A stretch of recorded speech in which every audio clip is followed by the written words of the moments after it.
Questão 4A, semana 10 de aplicações. Essa questão ela fala de movimento massa-mola. Provavelmente quem trabalha com química, física, engenharia vai trabalhar mais com esse movimento, né? O massa-mola é uma coisa incrível, cara. Eu só tenho. Parece que é uma coisa na natureza que existe que as pessoas não. Assim, estudam e às vezes parece que tudo é um massa-mola. Aqui ele faz um desenho mais ou menos assim. É uma mola. Imagina assim. Aqui no texto ele descreve duas forças, né? Duas forças bem. Aqui ele desconsiderou a gravidade, né? Então é melhor você analisar o massa-mola assim, tipo na horizontal. E aí fica mais claro. Mas uma das forças que atua no massa-mola é a força da mola. A força da mola, ela segue a lei de Hooke. E a lei de Hooke, se a gente marcar o zero exatamente no ponto onde a mola está relaxada, ela segue aquele formato. Ela é menos kx, onde isso aqui ele usou o S de T, né? A força da mola, ela é menos uma constante, que a gente chama de constante da mola, vezes o deslocamento. Aí no caso o deslocamento seria o S de T. Beleza? Já no o outra força que pode surgir também é a força que a gente chama de resistência. Uma resistência, normalmente. As resistências, as forças do tipo resistência, elas são sempre no sentido contrário do vetor velocidade. Então, por exemplo, vamos supor que esse corpo esteja se movendo nessa direção. E aí surgem forças do tipo de resistência no sentido contrário e proporcional a essa velocidade. É claro, isso é um modelo também, né? Geralmente as pessoas descrevem as forças de resistência, que marca geralmente com R, do tipo assim, menos VB, e aqui coloca um gama. Dependendo do formato do corpo, esse gama pode valer um ou 2. Então ele pode ser diretamente proporcional ou pode ser proporcional ao quadrado da velocidade. Isso depende do formato do corpo, do fluido onde ele está e de outras coisas. Beleza? Então, no total aqui, como a gente está desconsiderando gravidade e tal, só existem duas forças. Uma que é a força da mola e a outra que é a força de resistência. Aí a gente só está trabalhando com essas duas. Existem outras forças que podem ser aplicadas aqui. A gente chama de forçante, quando você coloca um corpo aqui para fazer algum tipo de força ou alguma coisa assim. A gente chama de massa-mola forçado, quando tem forças aqui atuando. Mas no mais, essa questão eu não queria abranger tudo isso, né? Queria mais abranger a parte matemática. No cálculo 2 provavelmente você vai aprender a resolver esses tipos de problema. São problemas bem interessantes. E aí, uma das coisas que você aprende lá no ensino médio é que a força resultante, que é o somatório das forças, geralmente a gente usa esse símbolo de somatório das forças, é igual a massa vezes a aceleração. Essa é se eu não me engano, a segunda lei de Newton. Não lembro se é acho que é a segunda. É, e aí, o somatório das forças, nesse caso, seria só essas duas, já que a gente está jogando fora a gravidade, está desconsiderando. Então a gente teria que massa vezes aceleração, como foi dito, né, no enunciado, é a primeira força, que é menos K S de T, menos... Ah, eu esqueci. Eu esqueci que o A também depende do tempo, né? A aceleração depende do tempo. Então, a massa vezes a aceleração, que depende do tempo, é igual a menos K vezes S, que depende do tempo, menos B vezes V, que depende do tempo. Repare que aqui a gente tem três grandezas, né, que dependem do tempo, e as outras elas são constantes. A massa é constante, a constante da mola é uma coisa constante.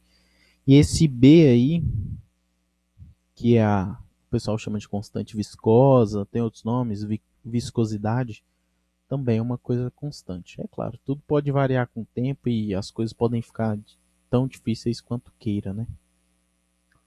Eu vou passar isso tudo para o outro lado. E aí eu vou mostrar uma coisa interessante. É, vou passar o B. Você ainda não sabe o que é exatamente representa esse tipo de coisa. Você vai estudar melhor isso no cálculo 2. Mas isso aqui é uma coisa que a gente chama de equação diferencial ordinária. O pessoal geralmente chama de EDO. Isso é o assunto do seu cálculo 2 inteiro. É EDO e séries. Basicamente isso que você vai aprender no cálculo 2. É, o que caracteriza uma EDO, né? Se você observar, a gente sabe, né, lá da física, que a aceleração ela é a derivada da velocidade. Então eu posso escrever assim, né? A massa, em vez de escrever a aceleração, posso escrever a velocidade, a derivada, né? A derivada da velocidade.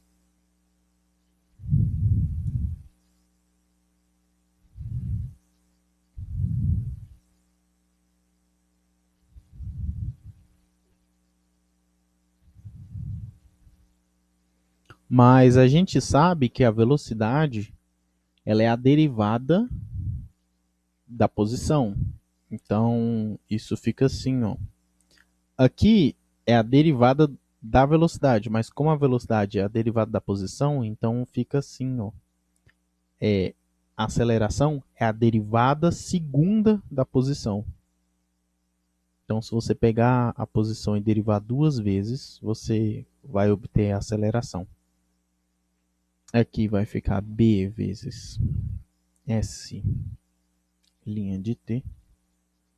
E aqui a gente vai ter K, S de T.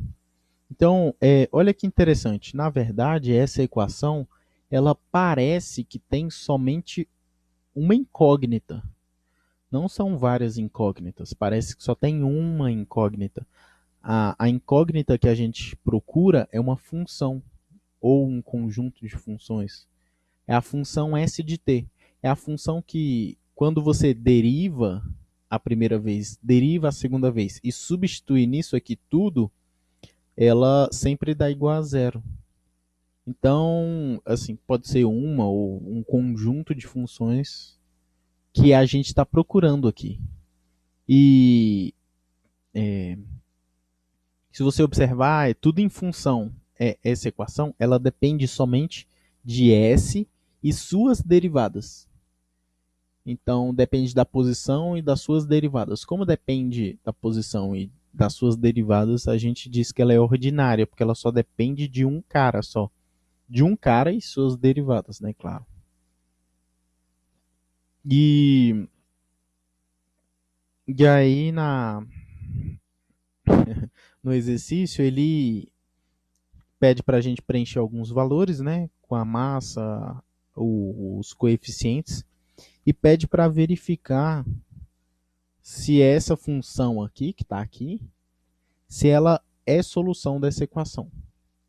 Então você tem uma equação aqui, é uma EDO, é claro, do jeito que ele abordou aqui, tá super certo, ele não falou nada sobre EDO, não confundiu sua cabeça. Mas futuramente você vai ver coisas assim. Então vamos lá, vamos lá. Vamos preencher aqui essas constantes do jeito que ele pediu e vamos testar se essa solução aí ela satisfaz essa equação. Então, no enunciado ele falou que a massa vai ser 1, então no lugar da massa eu vou botar 1. Então vai ficar a derivada segunda do tempo mais o B ele falou que vai ser 4, 4 vezes a derivada primeira do tempo mais e o K ele falou que vai ser 4. Então 4 vezes a posição.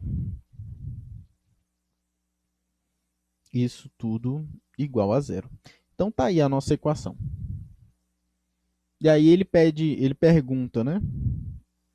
Ele pede para a gente verificar se essa solução aqui, ó, se isso aqui é igual a menos 3t vezes e elevado a menos 2t, pede para ver se isso aqui é uma solução desse bloco aqui.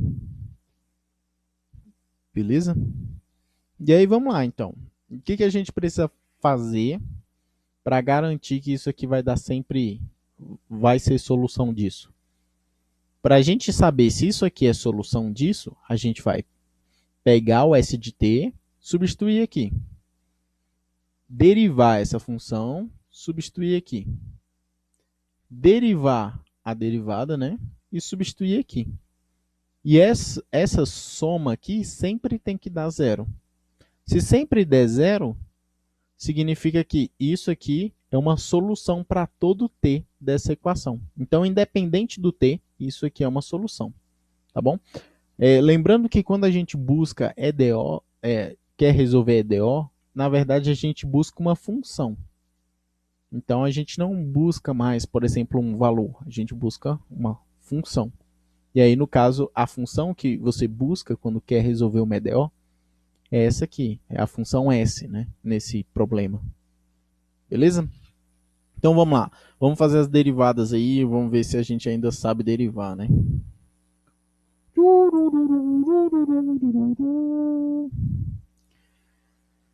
Vamos começar. Menos 3t vezes e elevado a menos 2t. Então, eu vou ter que derivar isso aí a primeira vez, né? Eu vou ter que utilizar a regra do produto, né? Tem uma multiplicação aqui, claro. Então, vamos lá. Essa linha de t, derivo o primeiro. Vou derivar o primeiro aqui. A derivada do primeiro é menos 3. Mantenho o segundo, é elevado a menos 2t. Beleza? Derivo o primeiro está aqui, mantenho o segundo. Mais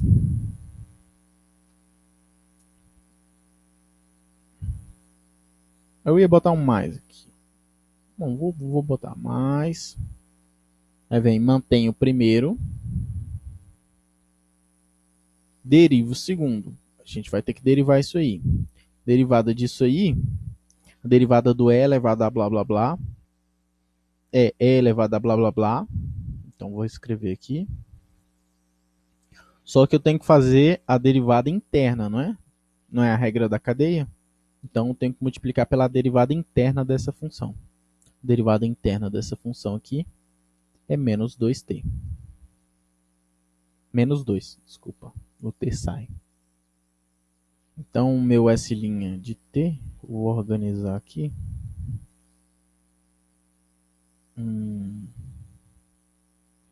Aqui vai ficar menos, aqui menos com menos vai dar mais. Então, vai ser mais 6t vezes e elevado a menos 2t menos 3 vezes e elevado a menos 2t. Tá. Esse aqui é esse aqui, e esse aqui é esse aqui. Eu cruzei, né?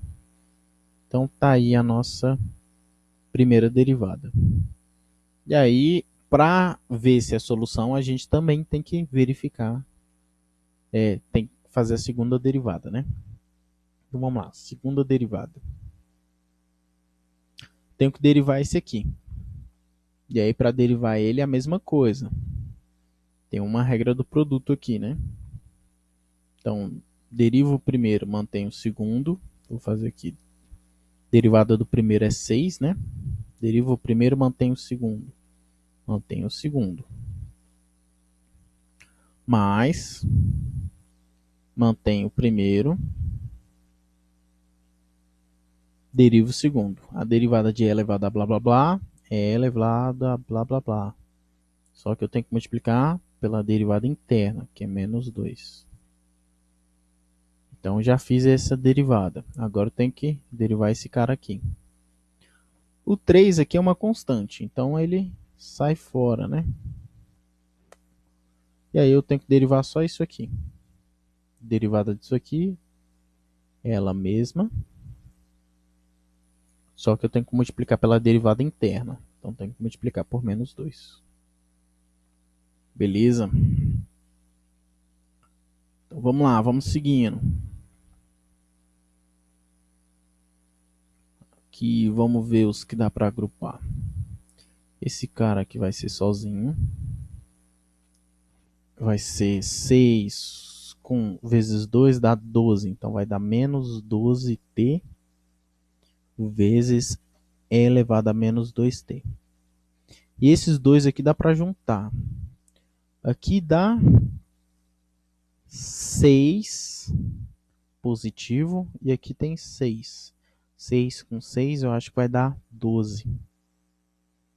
12 é elevado a menos 2t. Então tá aí.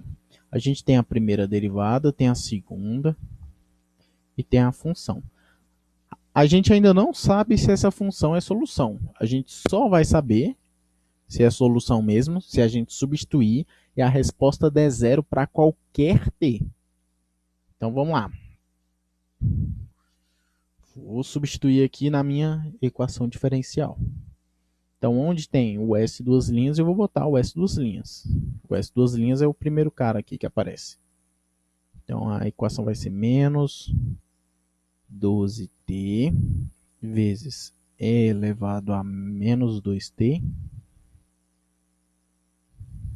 mais 12 e elevado a menos 2t.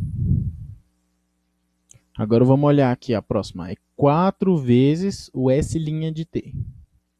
Então aqui tem o S' de t, só que eu tenho que multiplicar ele todo por 4, né? Então vou fazer 4 vezes o primeiro, 4 vezes o segundo. Vou fazer uma distributiva, tá bom? Ó, tem um 4 aqui. 4 vezes o primeiro, 4 vezes o segundo. É uma distribuição. Então vai ficar 4 vezes 6 dá 24. 4 vezes 3 dá 12. Então vai ficar menos 12 elevado a menos 2t. Beleza? Agora vamos seguir aí. Mais. Agora a gente tem 4 vezes S de t. Então vai ser 4 vezes... Ah, só tem um termo, né? Que é esse aqui. Então é 4 vezes isso. Como aqui está negativo, então vai ficar 4 vezes 3 dá 12. Como aqui está negativo, vai ficar menos 12. Então eu errei o sinal aqui. Menos 12t vezes e elevado a menos 2t. Isso aqui só vai estar certo, né? Só é solução se isso sempre der certo para todo t. Então vamos lá. A gente repara que esses dois termos aqui, eles dá para se juntar, né? Que é menos 12t vezes e elevado a menos 2t. E esse aqui é o mesmo termo, né? Agora vamos ver. Esse aqui, ó.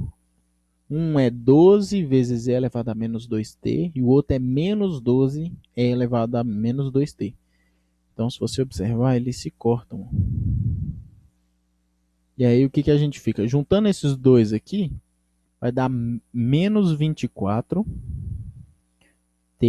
vezes e elevado a menos 2t.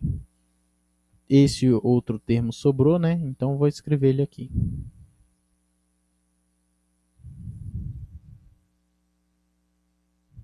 Então, olha que interessante. Esses dois termos eles se anulam para qualquer t. Então, o que a gente chega é que zero é igual a zero para todo t. E aí, no caso, normalmente a gente resolve essas equações nos reais. Então, qual a conclusão? A conclusão é que essa função aqui, para todos os valores de t, independente do tempo, ela satisfaz essa equação. Beleza? Então, essa função, por exemplo, se a nossa massa mola está aqui, se a posição dessa massa mola andar justamente conforme está escrito aqui, é, o, as regras, né, do universo, que são essas duas aqui, essas três, ela será satisfeita. Ou seja, se você soltar massa mola desse jeito, existe a chance dele vibrar exatamente dessa forma. Beleza? Então, a conclusão que a gente chega é que isso aqui é solução. É solução da EDO. Eu vou escrever aqui EDO, mas não. Poderia escrever, em vez de botar EDO, EDO, né? Aprender a escrever. Poderia botar da equação blá blá blá. Asterisco da equação 1. E aí botar aqui o número da equação. Beleza? É uma equação. É uma coisa bacana, cara. Isso aqui começa a te empurrar para o cálculo 2. A gente está começando a entrar numa uma vibe diferente agora, nessa última parte do curso. E aprender a enxergar as coisas com olhares diferentes é uma coisa importante. Assim, importante para a carreira, né? Olhar as coisas e ver soluções é uma arte. Valeu.